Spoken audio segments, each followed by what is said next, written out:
ನೀವು ದ್ವೇಷ ರಾಜಕಾರಣ ಮಾಡಿದ್ರೆ ನಾವು ಕೂಡ ಮಾಡ್ತೀವಿ. ಕಾಂಗ್ರೆಸ್ ವಿರುದ್ಧ ವಿಪಕ್ಷ ನಾಯಕ ಆರ್ ಅಶೋಕ್ ಕಿಡಿಕಾರಿದ್ದಾರೆ. ಹಿಂದಿನ ಸಿಎಂ ಇಂತಹ ದ್ವೇಷ ರಾಜಕಾರಣ ಮಾಡಿಲ್ಲ. ನೀವು ಕರ್ನಾಟಕದಲ್ಲಿ ಮಾತ್ರ ಅಧಿಕಾರದಲ್ಲಿರೋದು, ಉಳಿದ ರಾಜ್ಯಗಳಲ್ಲಿ ನಾವೇ ಇರೋದು. ನೀವು ದ್ವೇಷದ ರಾಜಕಾರಣ ಮಾಡಿದ್ರೆ ನಾವು ಕೂಡ ದ್ವೇಷದ ರಾಜಕಾರಣ ಮಾಡ್ತೀವಿ. ಹಿಂದಿನ ಸಿಎಂ ಇಂತಹ ದ್ವೇಷ ರಾಜಕಾರಣ ಮಾಡಿಲ್ಲ. ನೀವು ಕರ್ನಾಟಕದಲ್ಲಿ ಮಾತ್ರ ಅಧಿಕಾರದಲ್ಲಿರೋದು. ಹಿಂದಿನ ಸಿಎಂ ಬಸವರಾಜ ಬೊಮ್ಮಾಯಿ ಮಾಡಿಲ್ವಂತೆ.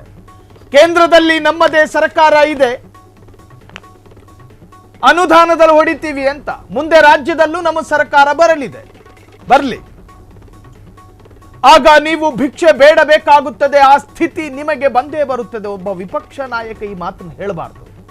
ಸಿದ್ದರಾಮಯ್ಯ ಸರ್ಕಾರಕ್ಕೆ ಬಿಜೆಪಿಯ R Ashok open warning, open nuisance ಇದು.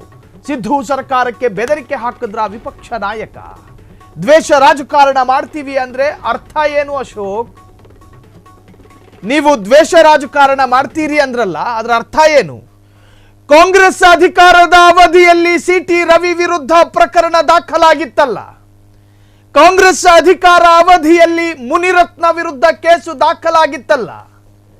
ಕಾಂಗ್ರೆಸ್ ಅಧಿಕಾರದ ಅವಧಿಯಲ್ಲಿ ಎಂಎಲ್ಸಿ ರವಿಕುಮಾರ್ ವಿರುದ್ಧ ಕೇಸು ದಾಖಲಾಗಿತ್ತಲ್ಲ. ವಿಧಾನ ಪರಿಷತ್ ವಿಪಕ್ಷ ನಾಯಕನ ವಿರುದ್ಧ, ಛಲವಾದಿ ವಿರುದ್ಧ ಆರೋಪಗಳು ಕೇಳಬಂತಲ್ಲ. ಇದೆಲ್ಲವೂ ಕೂಡ ಕಾಂಗ್ರೆಸ್ ದ್ವೇಷದ ರಾಜಕಾರಣ ಮಾಡ್ತಾ ಇರೋದು ಅಂತ ಹೇಳಿ ಹೇಳ್ತಾ ಇರೋದು ಯಾರು? ವಿಪಕ್ಷ ನಾಯಕ ಆರ್ ಅಶೋಕ್. ಕೇಂದ್ರದಲ್ಲಿ ನಾವೇ ಇರೋದು, ರಾಜ್ಯಕ್ಕೆ ಬರಬೇಕಾದ ಅನುದಾನಗಳಲ್ಲಿ ನಾವು ಆಟ ಆಡ್ತೀವಿ ಅನ್ನೋ ಅರ್ಥದಲ್ಲಿ ಮಾತನಾಡ್ತಾ ಇರೋದು. ಒಂದು ವಿಪಕ್ಷ ನಾಯಕ ಇಟ್ಟುಕೊಳ್ಳಬೇಕಾದ ಕನಿಷ್ಠ ಕಾಮನ್ ಸೆನ್ಸ್ ಇಲ್ವೇನ್ರಯ್ಯ? ಒಂದು ರಾಜ್ಯದ ಮುಖ್ಯಮಂತ್ರಿಗೆ ಇರಬೇಕಾದ ಶಿಷ್ಟಾಚಾರಗಳು ವಿಪಕ್ಷ ನಾಯಕನಿಗೂ ಅನ್ವಯಿಸುತ್ತೆ. ಪ್ರೋಟೋಕಾಲ್ಗಳು, ಸರ್ಕಾರಿ ಕೆಲ ನಿರ್ಧಾರಗಳನ್ನು ವಿಪಕ್ಷ ನಾಯಕ ಪ್ರತ್ಯೇಕವಾಗಿ ತೆಗೆದುಕೊಳ್ಳಬೇಕಾದ ಅಷ್ಟು. ನಾನು ಯಾಕೆ ಹೇಳ್ತಾ ಇದ್ದೀನಿ ಅಂದ್ರೆ ಈ ವಿಪಕ್ಷ ನಾಯಕನಿಗಿರುವಂತಹ ಗೌರವ ಮತ್ತು ಸ್ಥಾನದ ವಿಸ್ತಾರ. ಶಾಡೋ ಸಿಎಂ ಅಂತ ಕರೀತಾರೆ. ಆ ಮನುಷ್ಯ ಹೇಳೋದು ಕೇಂದ್ರದಲ್ಲಿ ನಾವೇ ಅಧಿಕಾರದಲ್ಲಿರೋದು, ನೀವು ಬರೀ ಕರ್ನಾಟಕ, ತೆಲಂಗಾಣ ಅದು ಬಿಟ್ಟರೆ ಇನ್ನುಳಿದ ರಾಜ್ಯಗಳಲ್ಲಿ ಮೈತ್ರಿ ಸರ್ಕಾರ ರಚನೆ ಮಾಡ್ಕೊಂಡಿದ್ದೀರಿ. ನಾವು ಬಹುಪಾಲು ರಾಜ್ಯಗಳಲ್ಲಿ ನಮ್ಮ ಆಡಳಿತನೇ ಇರೋದು. 2028ಕ್ಕೆ ನಾವೇ ಕಾಂಗ್ರೆಸ್ ಅಧಿಕಾರಕ್ಕೆ, ಬಿಜೆಪಿ ಅಧಿಕಾರಕ್ಕೆ ಬರುತ್ತೆ ಕರ್ನಾಟಕದಲ್ಲಿ ಅಂತ.